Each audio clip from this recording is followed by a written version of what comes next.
नमस्कार। देश और दुनिया की तमाम फटाफट खबरों में आपका स्वागत है। खबरों के लिए आपसे निवेदन की यदि आपने हमारे चैनल को सब्सक्राइब नहीं किया तो कृपया करके आपके अपने चैनल को सब्सक्राइब करना ना भूलें। आप सब्सक्राइब करते हैं तो हमें हिम्मत होती है सही और सच्ची खबरें आप तक पहुंचाने की, वरना मीडिया किस तरह की खबरें आपको दिखाता है और कौन सी खबरें दबाता है यह आप तो सोच भी नहीं पाएंगे।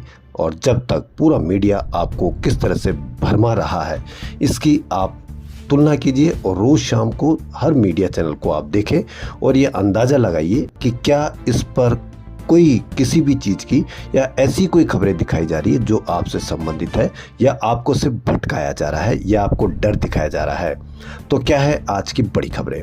कांग्रेस सांसद राहुल गांधी ने शिक्षाविद, अर्थशास्त्री, दलित विषयों के जानकार और तेलंगाना में जातिगत सर्वेक्षण पर बनी अध्ययन समिति के सदस्य प्रोफेसर सुखदेव थोराट से आपसी बातचीत की। इस दौरान उन्होंने कहा कि योग्यता की धारणा वास्तव में अन्यायपूर्ण विचार है, जहां मैं अपनी सामाजिक स्थिति और क्षमता को लेकर भ्रमित हूं, क्योंकि किसी के लिए यह कहना कि हमारी शिक्षा प्रणाली और हमारे अधिकारी तंत्र की प्रवेश प्रणाली दलित, ओबीसी और आदिवासियों के लिए निष्पक्ष नहीं है। इस दौरान राहुल गांधी ने बीजेपी और आरएसएस पर दलित, आदिवासी और पिछड़ों के इतिहास को मिटाने का भी आरोप लगाया।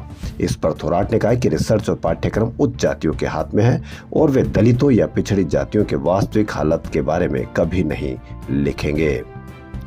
एक और बड़ी खबर। शुक्रवार को पश्चिम बंगाल के पश्चिम मेदिनीपुर जिले के खड़गपुर में एक सड़क उद्घाटन समारोह के दौरान पूर्व भाजपा सांसद दिलीप घोष स्थानीय महिलाओं के विरोध का सामना करना पड़ा। इस दौरान स्थिति तब बिगड़ गई जब महिलाओं के सवालों और विरोध से नाराज होकर घोष ने अपना आपा खो दिया। बहस तेज होने पर उन्होंने महिलाओं को चेतावनी देते हुए कहा कि ज्यादा चिल्लाओ मत, नहीं तो मैं तुम्हारा गला खोल दूंगा। जी हां, कहीं पर भी कोई मीडिया पर कोई चर्चा नहीं, वरना मीडिया किस तरह की झूठी खबरों पर चर्चा करता है और झूठी खबरों पर जिस तरह से पूरा दिन रात उसको लेकर प्रोपेगेंडा चलाता है, इससे बढ़कर तो कोई बात हो नहीं सकती। जानकारी के अनुसार शुक्रवार को वार्ड नंबर 6 में एक नई बनी सड़क का उद्घाटन करने गए घोष को स्थानीय महिलाओं ने घेर लिया। महिलाओं ने सांसद के तौर पर उनके कार्यकाल के दौरान उनकी अनुपस्थिति पर सवाल उठाए, जिससे पूर्व राज्य भाजपा प्रमुख भड़क गए।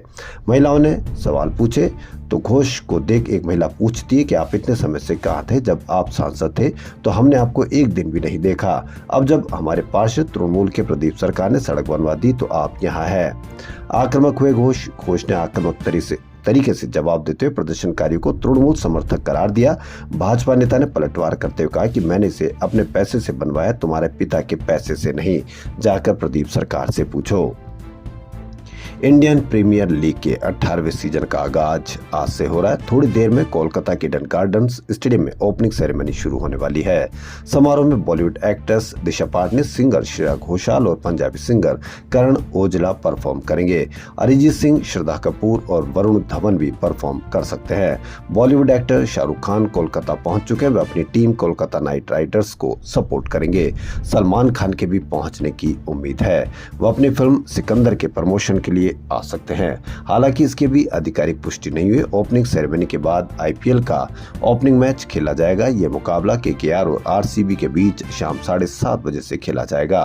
कोलकाता की कप्तानी अजिंक्य रहाणे और बेंगलुरु के कप्तान रजत पाटीदार कर रहे हैं। राज्यों में लोकसभा सीटों के परिसीमन को लेकर आज 5 राज्यों के मुख्यमंत्री और डिप्टी सीएम की बैठक चेन्नई में हुई। तमिलनाडु के मुख्यमंत्री एम.के. स्टालिन ने चेन्नई में ये मीटिंग बुलाई, जिसमें 5 राज्यों के 14 नेता शामिल हुए। बीजेडी प्रमुख नवीन पटनायक और टीएमसी इसमें शामिल हुई।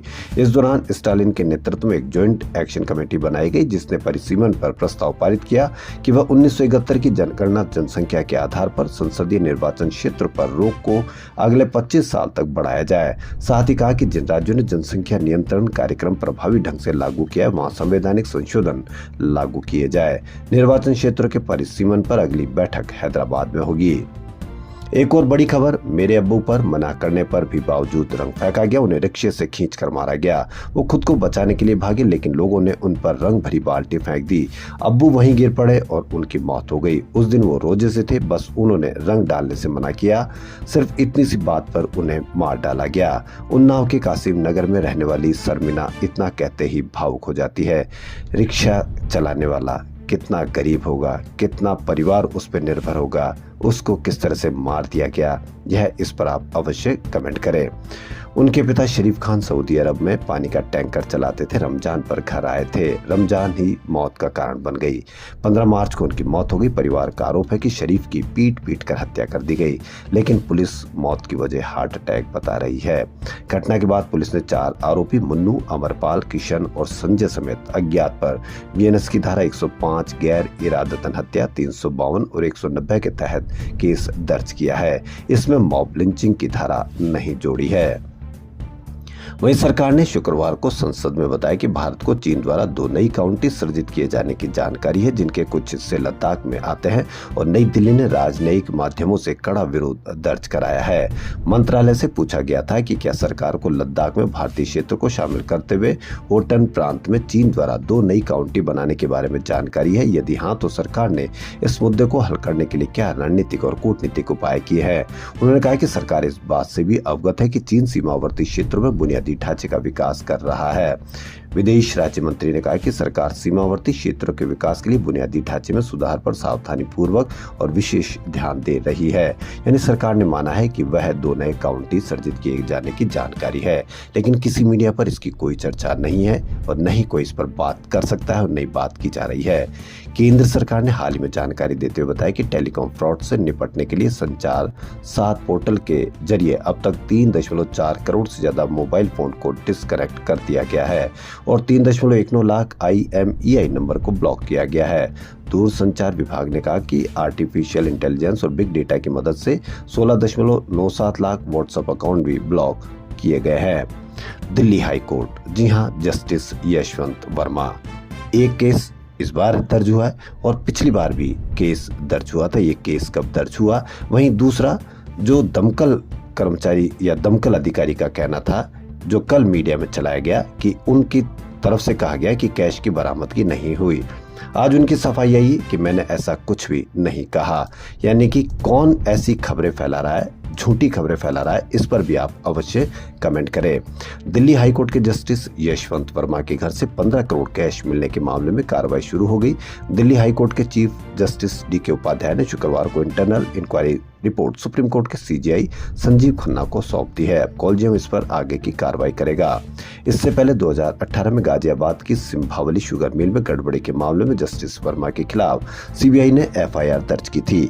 NDTV की रिपोर्ट के अनुसार ओरिएंटल बैंक ऑफ कॉमर्स ने मिल में गड़बड़ी की शिकायत की थी। शिकायत में कहा था कि शुगर मिल ने किसानों के लिए जारी किए गए 97.85 करोड़ रुपए के लोन का गलत इस्तेमाल किया। जस्टिस वर्मा तब कंपनी के नॉन एग्जीक्यूटिव डायरेक्टर थे। इस मामले में CBI ने जांच शुरू की थी, हालांकि जांच धीमी होती चली गई। फरवरी 2024 में एक अदालत ने CBI को बंद पड़ी जांच दोबारा शुरू करने का आदेश दिया, लेकिन सुप्रीम कोर्ट ने इस आदेश को पलट दिया और CBI ने जांच बंद कर दी। तो ये बड़ी खबरें, लेकिन आप किसी पर भी इन खबरों की मीडिया पर चर्चा नहीं देखेंगे। खबरों फिलहाल इतना ही। यदि आपको हमारा चैनल पसंद आए तो लाइक, सब्सक्राइब और शेयर अवश्य करें। धन्यवाद।